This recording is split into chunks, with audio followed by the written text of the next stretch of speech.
I'm Ann Lai, the Executive Director of SFFILM, and we are here for a Q&A of the film After Antarctica with director Tasha Van Zandt. Before she introduces herself, I will give a description.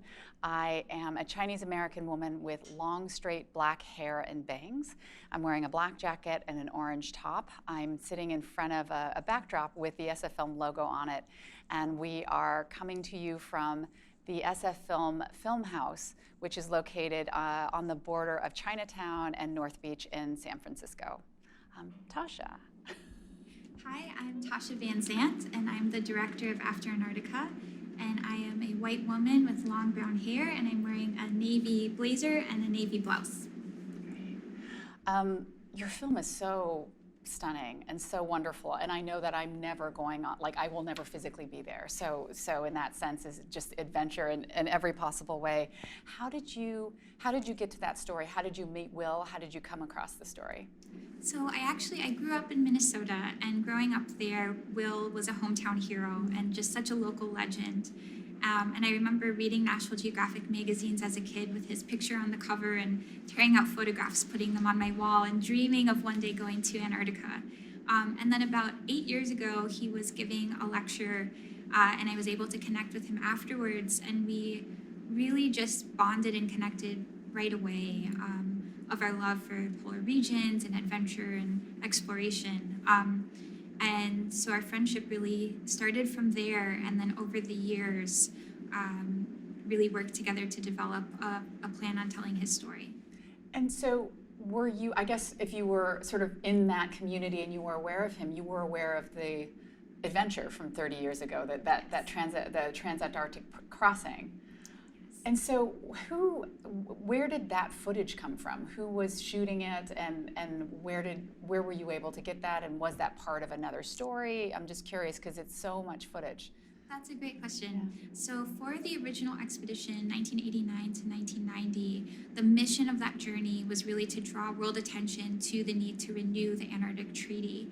And so the media and documentation of that expedition was really equally important to them as the expedition itself, so that people could really see and follow and connect to what was at stake with the loss of the continent. And so the team had brought on a French film crew who came at checkpoints along the journey, along the way, and just had remarkable footage, and so much of it. And so after we worked with Will and really decided we wanted to tell his story, one thing that we realized is that when he talks about his life, he talks about Transantarctica expedition in such a present way. It's really stayed with him over the years. And so we knew we wanted to incorporate that. And when he gave us access to his archives, we came across all of this incredible footage from that journey, which previously had only been used in media clips and really small broadcasts in 1989 to 1990. But the footage itself is just shot in such a remarkably immersive, verite, adventure-driven way. So it became a large part of the piece. And so when you started thinking about making a feature-length film, and this is your first, which is great, congratulations. So as you were thinking about it, were you immediately sort of drawn to this idea of having a present-day storyline with Will and where he is in his life and in his thinking right now, and pairing it and balancing it with the other footage? How did you get to that construct?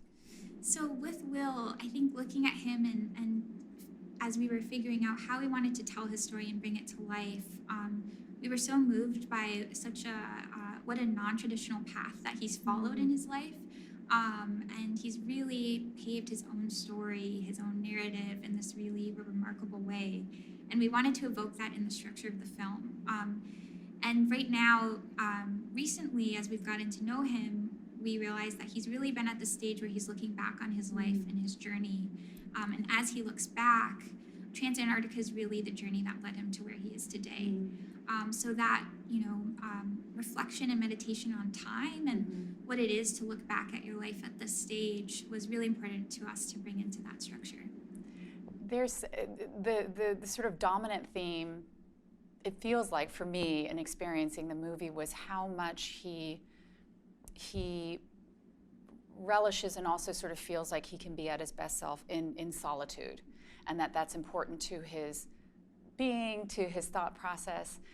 As you were shooting his present-day journey, as he was having a solo trek, what was that like? And did you feel like you were intruding on his time? Because he seemed very comfortable and not, at least on film, not bothered by it.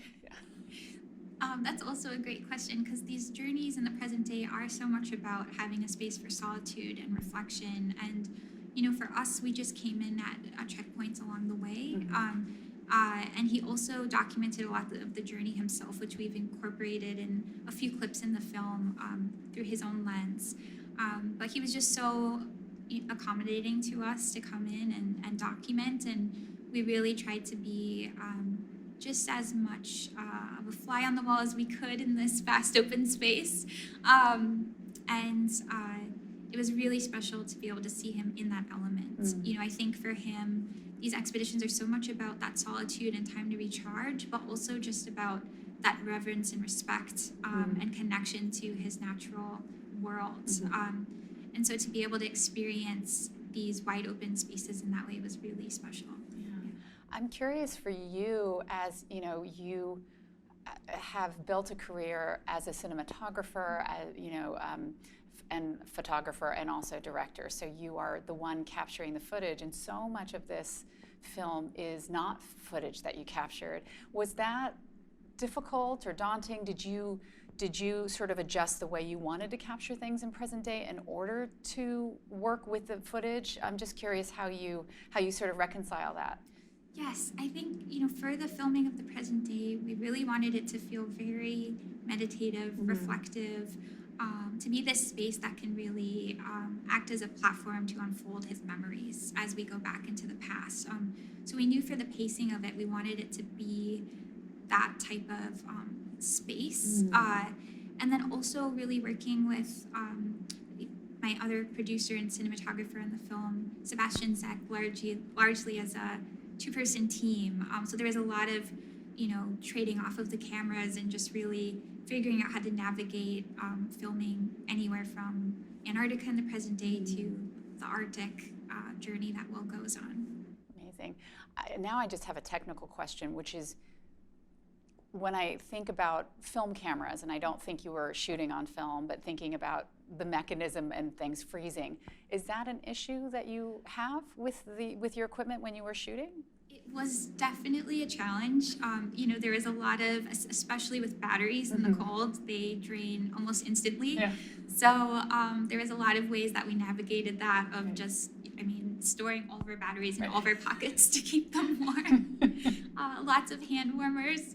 And then I think one of the biggest challenges was the aerial cinematography was so important to us to be able to show how vast these landscapes are, and just how small it is to be a human in these wide open spaces. But the challenge with that is when you're filming on the ice, and a lot of these landscapes is just vast open white ice with a clouded sky. It can be difficult to navigate the drone in those zones. So I think meaning like sort of depth perception and sort of figuring out where you are. Yes. Yeah. There was quite a few moments with the drones where it felt like close calls of them going off into the distance, but fortunately they all came back. There is a feeling, and you are someone who's incredibly well-traveled and often to remote locations as a photographer, as a cinematographer. So thinking about what role landscape plays, it's a huge character in the film. How did you think about it, or did you think of it as a character? Yes, definitely have thought of these spaces as a character in the film, and how we can let these spaces speak. There's a lot that we've been doing with the sound to really bring to life these spaces. And I think, for us in the creation of this film, when you think of the polar regions or the loss of ice shelves, it can feel so foreign and remote, so hard to connect with. And so we really wanted to bring to life the personality of these spaces through the sounds of the ice booming and melting and changing, to the sounds of the wind and the storms in Antarctica, so that when someone looks at this film and learns of the changes that have taken place since, you can really better understand what the loss of these places means, Right. and that personal connection. Being sort of fully dimensional. And so because you brought it up, and I have such curiosity about how the sound design works, because I would imagine the footage from 30 years ago definitely has sound, but it doesn't necessarily have the depth or the dimension that you might be able to capture now. And of course, they were in the middle of giant storms as well. So how has that approach and the design work to recreate that environment? What has that been like? So that's been a really exciting part of the process, especially as we've been finishing the film, is we've been working with the sound designer Bob Edwards at Skywalker Sound, who's just so fantastic at looking at bringing to life these worlds through sound. And the footage itself, there was a large amount that was synced with sound, which is really remarkable. And so we've really built those moments to be as immersive as possible. But also a really large part of the past is that we also worked with our editor, Don Bernier, to really build that world through Will's personal audio tapes and recordings. So every night in his tent through the journey in Antarctica, Will actually recorded these audio cassette tapes where he would record his innermost thoughts and journals of the day. Wow. And we had hundreds of hours of these tapes that we went through and really found ways to bring that into the story, so that in the film, you'll notice that once Will goes onto the continent and we go into the past, it's completely in the past, because we really wanted that to feel more like we're dropping into his memories themselves. Yeah. Wow, that's so smart. I guess audio recording your journal is probably easier than writing when it's freezing out, but also just really smart. And how wonderful of him to trust sharing all of that information. I'm curious, as you spent time around him and you got to know him over the years, and I think also then get to know the other characters and others who, where environmental work is very much a mission of life, but also exploration is a big part of their life. How that has influenced you, or how that may have influenced the way that you think about your work and what's important for you to pursue. Oh yeah, I mean, I think with Will, he has this line in the film where he says, in reality, exploring is exploring yourself or exploring your minds. And I think, throughout the creation of the film, it's felt like an expedition in its own way. And there's so many lessons that we've taken from Will and his journey and how he treats an expedition to how we've treated the creation and process of this film. I think when I look at Will and his story, one message that really has resonated with me is that theme of endurance through hardship, whether it's through personal health challenges or the health of the planet. Although we can't always control change, we can look at how to change our response. And I think that's something that's really humbled me when looking at Will's story, is how he's been able to do that, and also how that's been a source of inspiration in my own work as a filmmaker and just an individual looking at how to take action around climate. I think of filmmaking as an endurance sport. To be quite honest, it's very, you have a team that you work with, but it is something that sits very much with you as the director. You've created a lot of wonderful work. We also have one of your short films, Tehachapi, that's part of the festival this year. So you're not, there's no moss growing on you, right? You are constantly creating work. But this was a first feature, and you were also part of the Filmhouse residency, which is really wonderful. I'm curious for you what you sort of took in terms of, I guess, learnings in going through this process.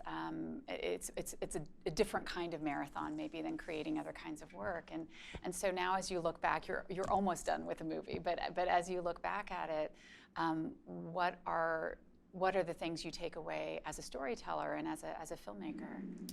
Oh, that's such a great question, because if I look back at this journey of making the film, there's so many countless lessons. I feel like we've been learning so much as we go, each step of the way. Again, I think that theme of endurance has been so powerful as a filmmaker, of even through times of hardship, it's about keeping your eyes on that North Star and continuing ahead with the goal and the greater purpose and mission. from the creation of this film, whether it was challenges and obstacles of how do we get back to Antarctica, or how do we find Will in the middle of the Arctic Ocean, it was keeping our focus on that greater mission and what drives us to tell this story, and just persevering throughout that. And for us as the audience, the film has such an impact in seeing a particular story that I think many people aren't familiar with, but also, again, learning a lot about what the transformation of the Antarctic has been over recent decades. What is it that you want audiences to take away as you start sending the film out into the world? I think for taking away from this film, Will's journey has really been this journey across both poles, from the Arctic to Antarctica. Throughout his life, he's had this front row seat to the greatest changes in the polar regions of our planet. And those changes have really led him to being this eyewitness and being able to share his story. But now, today, we're all starting to see these changes in our own backyards. We're all eyewitnesses now, and we're all starting to see that ripple effect. And I think with Will is that throughout those changes, he's continued to persevere and look at solutions for collective action, how to draw people together around a common goal. Looking at the Trans-Antarctic expedition and the incredible way that drew together world leaders and international cooperation, I think that can be such a great inspiration for all of us today to look at how can we individually draw together more people around this goal to take action. Yeah, that international part of it, and I think the U.S. wasn't officially part of it, but Will was, and so that was actually really beautiful to see, and I'm not sure we see as much of it now, and that was really impressive.